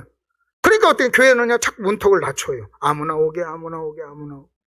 오히려 지금 한국 유명한 교회들은요, 문턱을 높여요. 그래서 우리에게 등록하려면 4주, 5주 반드시 새신자 과정을 거쳐야 됩니다. 내가 만일 은퇴하고 어떤 교회 가도요, 그 목사님이 새신자 등록하라고 그래요. 그리고 5주 동안 공부해야 된다. 그거 하기 싫으면 등록하지 말라고 그래요. 근데 이제 교회가 작고 어렵고 영세하고 뭐 이렇게 하다 보니까 막, 그냥 오세요. 그래요. 근데 성도 입장에서도 여기서 뭐 하면 안 좀 받고 들이받고 또 저쪽으로 가는 거예요. 그러니까 한 곳에 딱 있으면 회개할 기회가, 이게 역사적으로 그런 어떤 부분이 있는 거예요. 이게 솔직히 목회하는 입장에서 여러 가지 생각이 참 많아요. 내가 다시 20대로 돌아가서 다시 내가 목회한다면 어떻게 할까? 난 이런저런, 내가 다시 목회한다 그러면요, 나 교회 키울 생각 안 해요. 일단 교회 숫자 상관없이 진짜 성경적으로 한번 하고 싶어요. 진짜 독하게 성경적으로. 그리고 내가요, 그 잘하는 음식점 해가지고 돈 벌어서 자비량으로 하고 싶어요. 그래서 월급 안 받고. 여러분 솔직히 교회 부흥 신경 안 쓰고 받는 사례비 신경 딱 안 쓰면요 무슨 설교라도 할 수 있는. 지금 내가 여기서 이렇게 세게 하는 이유가 뭐냐. 목사님 뭐 능력이 없어 못 하겠어요? 아니 나는 세게 하는 건 나는 어차피 목요일 날 가는 거니까. 가는 거니까. 근데 목사님 여기서 있어야 되니까 목사님 못 하는 거예요. 목사님 다른 데 가면 세게 잘해요. 나도 우리 교회 가면 하나입니다. 우리 그런 얘기 입도 뻥끗 안 해요. 왜? 떠날까 봐서 막 떠날까 봐서. 그 몇 명 있는 성도 갈까 봐서 막 무슨 막 중국 좀 와서 막 안녕하세요. 집사람 둘이 막 같이 이렇게. 그러다 보니까 저 성도들이 우리를 위해서 교회 오는 것처럼 생각해요. 내가 마지막 은퇴 설교할 때는 평생 맺혔던 거 다 한번 하려고 그래요. 어차피 뭐 다음 주에 가는 거니까. 아싸, 내가 이제 끝나. 좋다, 내가 한번 해보겠다. 목사님도 은퇴할 때 그때 하세요. 차곡차곡 쌓아놨다가 지금 하면 안 되고, 지금 하면 안 되고, 그냥 그때. 은퇴하기 전에 저한테 연락해. 그러면 내용 다 내가 한번 전해줄게. 이때 속썩이고 아멘 안 하는 사람 다 얘기해, 막. 그때 당신 나 그랬잖아! 무슨 한마디씩. 자, 이제 넘어갑시다. 자, 이렇게 졸리니까 웃으면서 하자고요. 자, 지금 이제 이 얘기를 지금 한 거예요. 로마서 7장 4절과 5절의 열매가 있다. 차이가 있다. 그게 두 열매입니다. 근데 두 열매의 결정적인 차이는 그 일의 성격이 아니라 뭐에 달려있다? 성령. 누구의 힘으로 하느냐? 여러분, 이것까지도 이해가 되셨죠? 예. 그래서 성령의 힘으로 하지 않는 사람은 누구를 위한 일이에요? 자기를 위한 일. 그러니까 자랑도 있고 낙심도 있고 삐지기도 하고 막 그러니. 근데 성령으로 한 일은 누가 갚아줘요? 하나님이 갚아줘요. 하나님을 위한 일이에요. 그러니까 전혀 문제가 없어요. 자, 여기까지 정리하고 그러면 성경에서 4절의 열매와 5절의 열매를 맺은 사람들을 잠깐 한번 볼게요. 잠깐 한번 보겠습니다. 자, 이걸 간단하게 설명을 한번 해볼게요. 3번을 보시면요. 여러분 베드로를 가지고 한번 볼게요. 베드로. 자, 잘 들어보세요. 우리 최석태 형제님이 이거 나 질문했으니까 드려야 되는데 이분 잠깐 지금 갔으니까 본인이 5절이라 갔나 좀 하여튼 그런데 뭐 화장실 갔겠지 그렇게 믿고 그 4번으로 먼저 순서를 바꿉시다. 4번을 먼저 봅시다. 3번은 어제 그 베드로 얘기를 질문했어요. 그래서 이제 4번을 한번 봅시다. 4번을 먼저 보면 고린도 교회입니다. 여러분 고린도 교회의 문제는 뭔지 아세요? 고린도 교회 성도들의 문제는 전부 다 그들이 몇 절의 열매를 맺었다는 거예요. 5절의 열매를 맺었다는 거예요. 5절의 열매를 맺었다는 거예요. 5절에. 그들이 은사도 많고 봉사도 하고 다 했는데 그들이 맺은 열매가 몇 절? 5절이었다는 거예요. 그래서 바울이요 디모데를 보내서 다시 복음을 설명해요. 여러분 복음을 설명한다는 것은 죽으라는 거예요. 복음은 죽는 거잖아요. 너 안 죽어서 그래. 너 안 죽어서 네가 5절이야.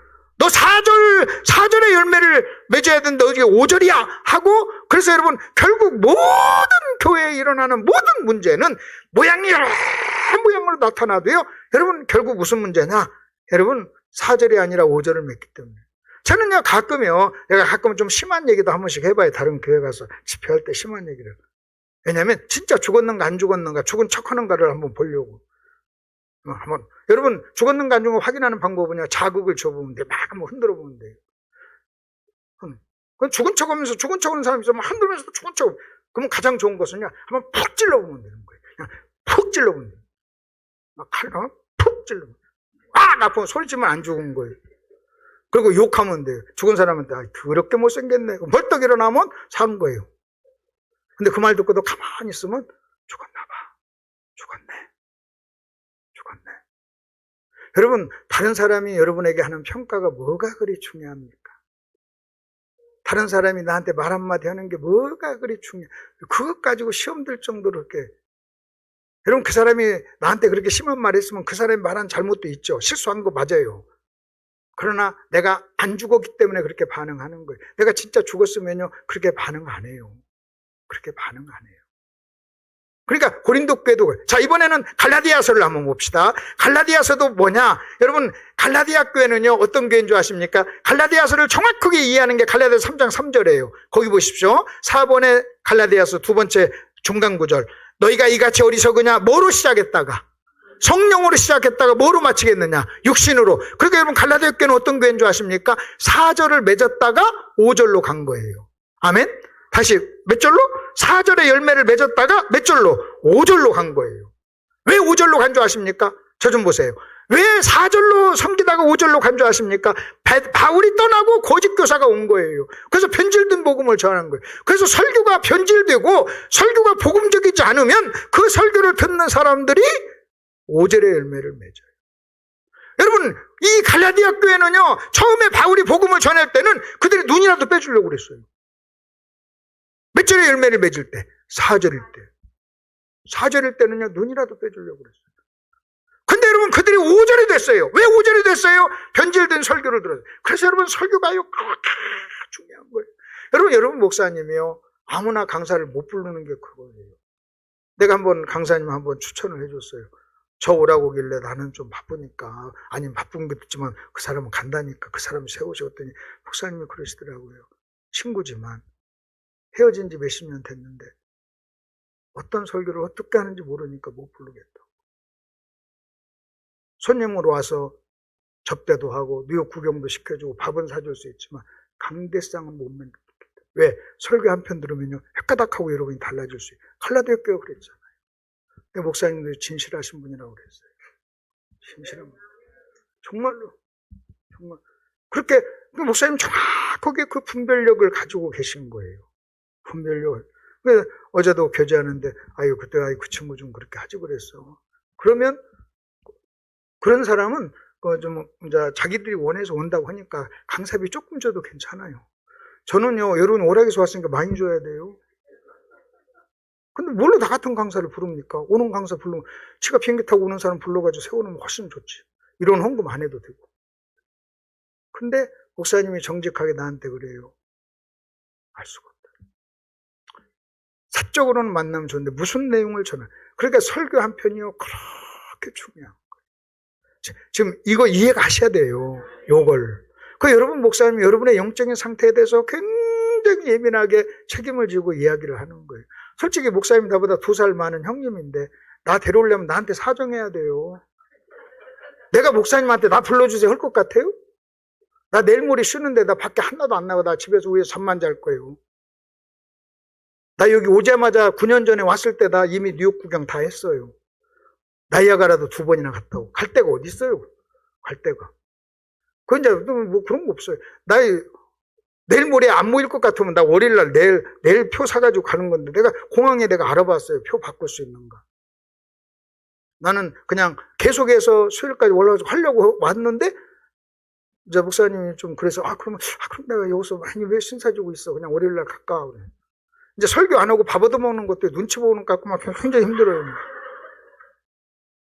그래서 전화해봐줘. 확인해봤어요. 인터넷 보니까요. 다 매진됐어. 다 매진됐어. 매진 안 됐으면 가려고 그랬다고. 내일 가려고. 표 바꿔가지고.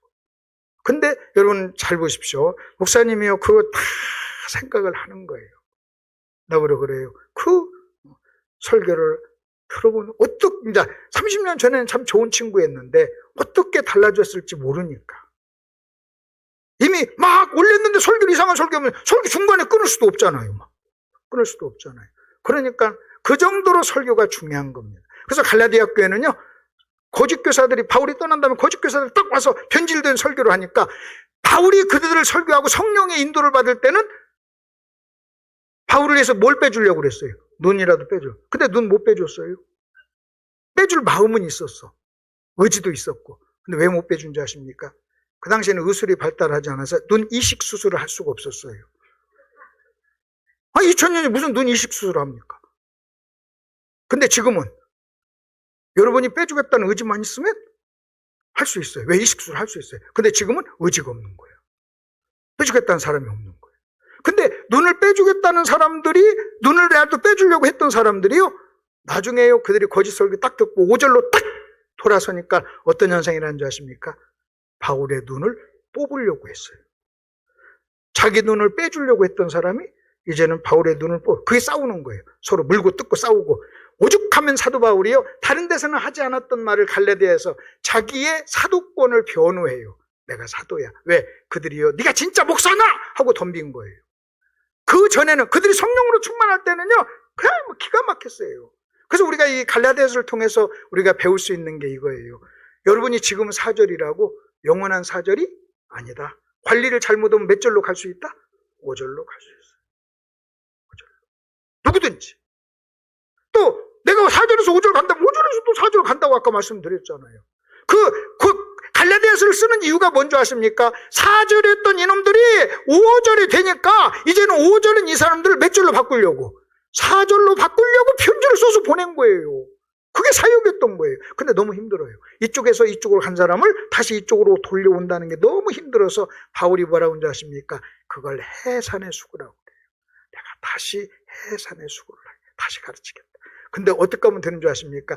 이쪽에서 이쪽으로 왔어도요. 여러분 왜 이 사람들이 이쪽에서 이쪽으로 왔어요? 왜 4절에서 5절로 왔어요? 거짓 교사가 잘못 설교해서.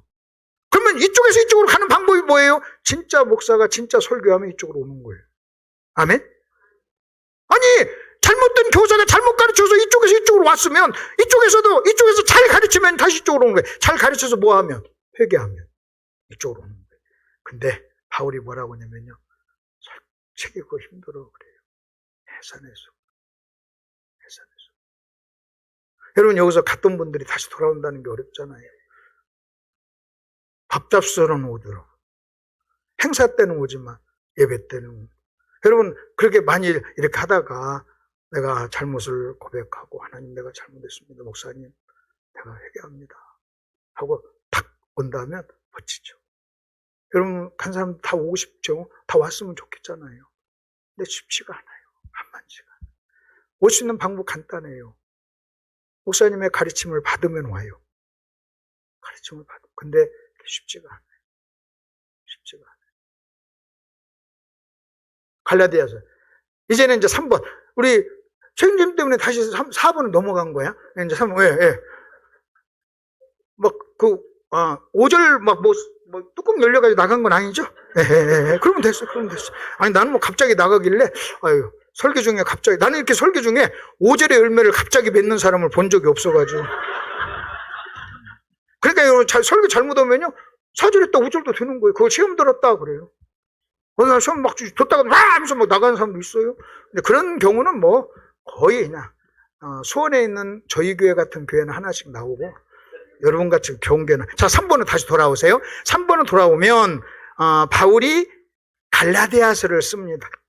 갈라디아서를 쓰다가 베드로 이야기를 해요. 베드로. 여러분 다 아실 거예요. 베드로. 자, 저 좀 보세요. 이제 베드로 얘기를 하면서 이렇게 얘기합니다. 베드로를 책망해요. 베드로가 뭐 했느냐? 베드로는요. 복음은 유대인과 이방인 사이에 차이가 없다는 걸 알았어요. 그는 기적을 통해서 경험을 했어요. 그래가지고 안디옥 교회에서 여러분 이방인하고 같이 막 식사를 하다가 예루살렘에서 유대 지도자들이 딱 온다고 하니까요. 슬그머니 물러난 거예요. 그러니까 슬그머니 물러났다는 말은 무슨 얘기냐? 여러분 이겁니다. 복음적으로 행하지 않았다는 거예요. 복음에는 뭐가 없는데? 차별이 없는데 마치 차별이 있는 것처럼. 그래서 베드로의 문제가 뭐였냐면요. 예루살렘에서 지도자들이 와가지고 여러분 안디옥교에 와가지고 그 베드로가 이방인하고 식사하는 것을 보고 예루살렘 교회 가가지고 우리 목사님 우리 담임 목사님 안디옥교에 가가지고 이방인하고 같이 식사하대. 그렇게 얘기하면 예루살렘 교회에서 굉장히 어려워요. 예루살렘은 전부 다 유대인들로만 이루어진 교회잖아요. 공동체죠. 그러니까 거기에 그래서 그것이 무서웠던 거예요. 그러니까요 슬그머니 뒤로 물러났던 거예요. 이걸 베드로가 알았어요. 그래서 바울이 알았어요. 그래서 바울이 편지를 쓰다가 베드로 얘기를 합니다. 베드로를 얘기하면서 베드로를 책망하는데 뭐라고 책망하는가 거기 한번 보세요. 뭐라고 책망하는 거 보세요. 자 11절 게바가 안디옥에 이르렀을 때 책망받을 일이 있기로. 책망받을 일이 그거예요. 그를 내가 대면에서 책망했다. 그것은요 공개적으로 책망했다는 거예요. 그 대면했다 책망했다는 공개적으로. 그 다음에 또 하나 이런 의미가 있어요. 저를 보세요. 제가 그 헬라 원어에 이런 의미가 있어요. 대면에서 책망했다 그 말은요 만일 집사님이 우리 청장님 벌떡 일어나서 나한테 와서 막 칼 들고 막 나를 공격하고 나를 때리려고 막 할 때 내가 거기에 대해서 방어를 했다는 거예요. 팍 맞고 팍 쳤다는 거예요. 그러니까 지금 바울은 무슨 행동을 한 줄 아십니까? 바울은요 베드로가 한 행동을 마치 칼 들고 덤빈 것 같은 공격적인 행위로 본 거예요. 그래서 방어를 한 거예요. 그러면 베드로는 뭘 공격했느냐? 바울이 그렇게 막 몰상식한 사람 아니에요. 근데 아주 공개적으로 사람들 앞에서 공개적으로 대면해서 책망을 한 거예요. 그렇게 하면 안 돼! 하고 막 책망을 한 거예요. 근데 참 베드로가 나중에 이제 결론적으로 보면 베드로가 훌륭한 게요. 베드로 나이적으로 보나 권위적으로 보나 베드로는 예루살렘 교회의 지도자예요. 근데도요, 나중에 베드로가 편지를 쓰면서 바울을 얘기해요. 바울을 얘기하고 바울을 지식이 높다고 얘기해요. 너희가 바울의 말을 잘못 해석하다 보면 함정에 빠지니까. 왜? 너무 똑똑하니까 조심해서 읽어라 하고 바울을 형제 베드로 바울 하면서 인정을 해요. 삐지고 막 그러지를 않아요. 인정을 해요. 그리고 베드로는요, 지금 바울이 자기에게 한 얘기가 뭔가를 알았던 거예요. 근데 뭐라고 책망했는가 보세요. 밥 먹다가, 그럼 우리는 보통 이렇게 해야 돼요. 아이, 그 밥 먹다 그러면 돼. 그 왜 밥 먹다가 가? 막 이래야 돼요. 밥을 뭐 이방인들을 무시하고 말이에요. 밥을 그렇게 하면서 막 밥 먹다가 한 거잖아요. 그런데 그렇게 말하지 않고 뭐라고 책망합니까? 거기 한번 보십시오. 자, 먹다가 오매 할례자들을 두려워 떠나 물러가매 남은 자들이 외식에 유혹됐죠. 14절 보십시오. 그러므로 14절 그러므로 나는 그들이 복음의 진리를 따라 바르게 행하지 아니함을 보고 책망했어요. 그래서 베드로가 한 일을 뭐라고 하는지 아십니까? 복음의 진리를 따라 행하지 않은 죄라고 그래요. 위선자라고 말하지 않아요. 밥 먹었다고 그렇게 말하지 않고요. 이렇게 얘기합니다. 복음에 따라. 그러니까 여러분 잘 보세요. 우리가 식사를 갑시다 할 때 여러분 식사를 할 때도요. 복음적인 식사가 있다는 거예요. 그리고 비복음적인 식사가 있다는 거예요. 근데 복음적인 식사는 어떠냐? 예를 들어서 보십시다. 제가 이제 끝나고 나서 내려가서 목사님하고 목사님들 둘이 앉읍시다. 딱 앉았어요. 목사님, 나도 목사님. 근데 이 집사님이 그릇을 가지고 와. 그럼 내가 집사님, 여기 딱 봐요. 목사잖아요. 집사가 오면 돼. 저쪽 가서 앉아요. 그게 비복음적이라는 거예요. 목사와 집사를 차별둔다는 거예요. 마찬가지예요. 남자들만 딱 있는데 여자가 여자가 어디에 남자 먹는 데 껴가지고 저리 가. 저 밑에서. 그러면 그것도 뭐예요? 비복음적이에요. 그래서 권위주의는요, 비복음적이에요. 그래서 나는요, 권위주의에 빠진 사람이 복음적인 사람을 본 적이 없어요. 권위주의는요, 비복음적이에요. 여러분, 목사님이 여러분에게 그렇게 합니까? 근데 이제 복음적으로 하면요, 또 사람들이 너무나 또 물르게 봐요. 그래서 복음적으로 하면, 맘먹어도 되는가 보구나, 막 또 그래요. 그래서 또 막 그걸 구분하면요, 또 너무나 또 그것을 부들부들 또 율법으로 빠져요. 이게 인간이 쉽지 않아요. 근데 우리는 우리 같이 먹는데 내 아내도 같이 먹었어요. 내가 만일 비복음자라면 여보, 지금 목사님 남자들 먹는데 그냥 정신없이 그거 껴서 생각 좀 해봐. 저쪽으로 좀 가서 자매들하고 먹지. 이러면 비복음적이라는 거예요. 그러니까 여러분 그럼 봅시다. 여러분 밥 먹는 것 하나도 복음적 비복음적이 있다면 여러분이 하는 모든 행동도요. 복음적인 행동이 있고 비복음적인 행동이 있다는 거예요. 밥 먹는 것까지도 그렇다면 다른 것도 다 그렇다. 그러니까 조심하셔야 돼요. 그래서 여러분은요, 여러분이 하는 모든 행위가 복음적일 수도 있고 비복음적일 수도 있어요. 복음적일 수도 있고. 그 바울은요, 밥 문제 가지고 얘기가 아니라 복음에 따라 행하지 아니했다 그랬어요. 그러면 한번 물어볼게요. 지금 바울이 갈라디아서 편지를 쓰다가 베드로 사건을 기록을 했어요. 2장에. 그럼 물어볼게요. 왜 사도 바울은 갈라디아서를 쓰다가 베드로 이 사건을 썼을까요? 1번, 베드로를 창피해 주기 위해서. 2번, 내가 베드로보다 똑똑하다는 걸 증명하기 위해서. 3번, 자 1번, 2번은 아니에요. 3번이 뭔지 아세요? 바울은요, 갈라디아 교회 편지를 막 쓰는데 갑자기 베드로 사건이 생각이 난 거예요. 왜냐하면 지금 갈라디아 교회가 빠진 것과 베드로가 빠진 것이 뭐하다는 거예요? 똑같다는 거예요. 똑같다. 이걸 여러분이 이해하면 참 좋은 거예요. 그래서 지금 그 예를 드는 거예요. 그러면서 너희들 봐라. 지금 너희들이 빠진 함정이 뭔 줄 아니? 베드로가 빠진 함정이야. 베드로, 그 성격은 달랐지만 본질적인 것은 같았던 거예요. 본질적인 것. 근데 여러분 참 재밌는 것은요, 여러분 우리가요 나타나는 모습 모양은 달라도요 그 본질적으로 빠지는 것은요 같을 수가 있다는 거예요. 성령의 인도를 받지 않고 복음적으로 하지 않고 율법적으로 하는 거. 그리고 나서 그걸 하고 나서 뭘 하냐면 그 복음을 설명해요. 그리고 갈라디아서 2장 20절 유명한 말을 해요. 내가 그리스도와 함께 십자가에 못 박혔나니. 이 갈라디아서 2장 20절은 거기서 연결된 거예요. 그러면 베드로가 한 일은 뭐냐? 자기가 안 죽었을 때 나타난 일이에요. 안 죽었을 때. 죽었으면요 괜찮아요. 죽었다는 게 뭐예요? 아이고 그놈들이 뭐 나 어떻게 말하든 예루살렘 교회 가서 나에 대해서 어떻게 평가든 뭐가 중요해? 하고 그냥 먹었으면 되는 거예요. 그리고 오히려요, 여러분 내가 지금 이방인하고 안디옥교에서 이방인하고 식사합니다. 그 식사가 무슨 식사라고요?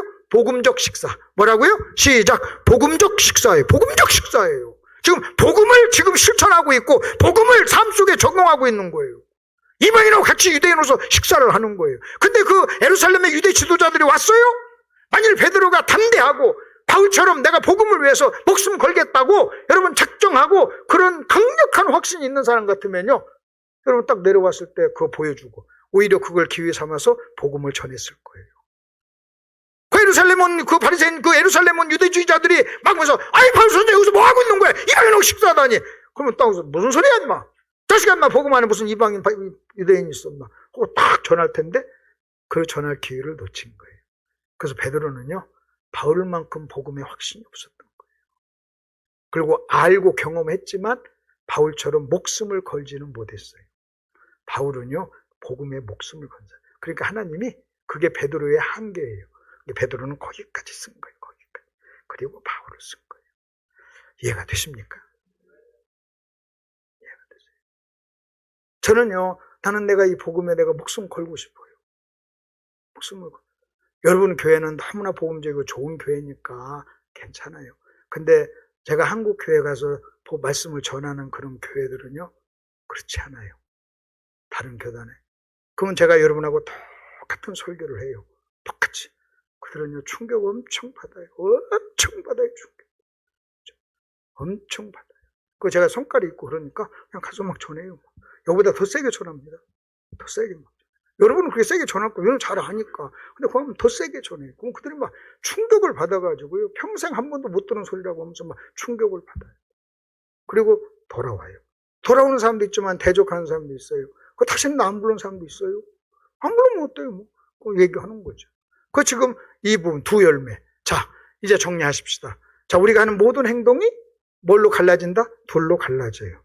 몇 절? 4절, 5절. 이해가 되셨죠? 4절, 5절. 오늘 설교 제목이 뭐예요? 두 열매의 차이. 4절과 5절의 차이. 4절은 뭐냐? 율법에 안 죽은 거. 율법에 죽은 거. 여러분 5절은 율법에 안 죽은 거. 그러니까 같은 일도 우리는 몇 절로 할 수도 있고 4절로 할 수도 있고 5절로 할 수도 있고 5절로 할 수도 있고. 여러분 그렇기 때문에요 그 밖으로 나타나는 그 일 자체를 가지고 평가할 수 없는 거예요. 문제는요 간단해요. 여러분이 죽고 하면 4절, 안 죽고 하면 5절이에요. 성령의 힘으로 하면 4절, 그 다음에 자기 힘으로 하면 5절. 일하고요 삐지면 5절. 일하고 나서도요 별로 뭐 누가 알아주지 않고 그러면 자유하면 몇 절? 4절. 근데 여러분 재밌어요. 교회는요 4절과 5절 다 있어요. 다 있어야 돼요. 어떤 사람은 우리 교회는 막 4절만 있어. 그런 교회 없어요. 4절만 있는 교회는요 안 좋은 교회예요. 내가 내 아내하고 둘이만 있으면 4절이죠. 여러분 4절만 있다는 얘기는 성도가 적다는 얘기예요. 다 쫓아내버리고 그냥 성도가 적으면 3명이면 우리 부부의 아들의 딸의 그다음에 누가 하나 더 있으면 5명이면 다 4절이지. 5절은 다 나가라. 우리는 5절을 나가라고 합니까? 아니에요. 우리는 5절을 나가라고 하지 않아요. 5절을 변화시켜 4절로 변화시키는 거지. 그러니까 5절이. 그리고 지난주에 전도한 사람은 4절일까요? 5절일까요? 5절이지. 5절이지. 여러분 나가서 믿지 않는 사람 중에 4절 없어요. 그 진짜 4절은 여러분 전도해가지고 안 와요. 자기 교회 나가지. 그렇잖아요? 그리고 우리는 가서 5절을 데리고 오는 거예요. 5절을. 문제는요, 시간이 오래됐는데 5절인 사람이 문제지. 그리고 교회가 좋다는 것은요, 여러분 막 5절로 막 사고 치다가 막 은혜를 받아가지고 막 4절로 탁 돌아서는 사람이 한 명씩 나와야, 아유, 우리가 저 사람처럼 믿자면서 모델도 되고 막 그 사람이 불도 지르고 막 그러는 거예요. 그래서 이번에 은혜 받은 사람이 혹시 5절 했다가 4절로 돌아온 사람이 있으면 그 증거를 하고 막 간증을 하세요. 막 만나가지고 막 목사님 부흥여기 전에 내가 5절인데 이번에 막 4절로 바뀌었다고 하면서 막 변화된 모습을 보여주라는 거예요. 남편한테도 그렇게, 아내한테도 그렇게 보여주라는 거예요. 그러다가 또 혹시 삐끄덕 해가지고 5절로 내려가면 회개하고, 본인이 회개할 수 있으면 정신 못 차리고 도대체 뭐 잘 모르겠으면 한 번 더 불러요. 근데 또 한 번 설교할게. 안 그러면 목사님이 또 한 번 하시고, 또 하시고. 그래서 항상 여러분은요, 4절이라고 교만할 거 없어요. 손질로 하느냐, 넘어질까 조심하라 그랬어요. 5절이라고 절망할 것도 없어요. 왜 그런 줄 아십니까? 회개하면 돼요. 회개하면 되는 거예요. 그러면요, 되는 거예요. 그리고 회개하라고 우리가 설교를 하는 거예요. 제가 이렇게 설교할 때 5절은 나가죠! 이래서 하는 게 아니에요. 혹시 여러분 중에 단 한 명이라도 5절이 있으면 본인이 힘드시니까 4절로 돌아옵시다. 그 얘기를 하는 거예요. 기도하겠습니다. 하나님 아버지, 은혜를 감사합니다. 그동안 아버지 하나님 몰라서, 훈련이 안 돼서, 분별력이 없어서, 영적으로 미숙하고 어려워서 아버지 하나님 나도 모르게 5절의 삶을 살 때가 참 많이 있었습니다. 하나님의 은혜로 이런 설교를 들을 수 있는 기회를 주셔서 참 감사합니다. 성령 없는 교회는 유대교요, 개인에게서 성령을 빼면 바리새인이라고 했는데, 아버지 하나님, 누구든지 그리스도의 영이 없으면 그리스도의 사람이 아니요 하나님의 사람은 성령의 인도를 받는다고 했습니다. 저희들 붙잡아 주셔서 어차피 내가 하는 그 행위가 5절의 열매가 되지 않도록 저희들을 긍휼히 여겨주시고 지혜롭게 해주시고 아버지 하나님 영안을 밝혀주셔서 하나님 저희들 자신을 한번 돌아보게 도와주옵소서. 행여나 우리가 일을 하다가 아버지 하나님 내 속에 사망이 역사할 때, 고통이 있을 때 아버지 하나님 내가 혹시 5절로 일하지 않았는지 우리 자신들을 한번 보게 해주시고 다른 사람을 손가락질하며 비난하며 참소하며 송사하는 일이 없도록 은혜를 베풀어 주옵소서. 35주년 창립 기념 집회 35년 동안 지켜주신 것 너무나도 감사합니다. 우리 변 목사님을 위해서 기도합니다. 참 주님 안에서 이렇게 사랑하고 존경할 수 있는 귀한 목사님과 만나서 수십 년을 같이 교제했습니다. 내 마음속 깊은 곳에서 사랑하고 존경하는 우리 목사님인데 건강 지켜주시고 하나님 아버지 남은 생이 더 존귀한 생이 될 수 있도록 계속 인도해 주옵소서.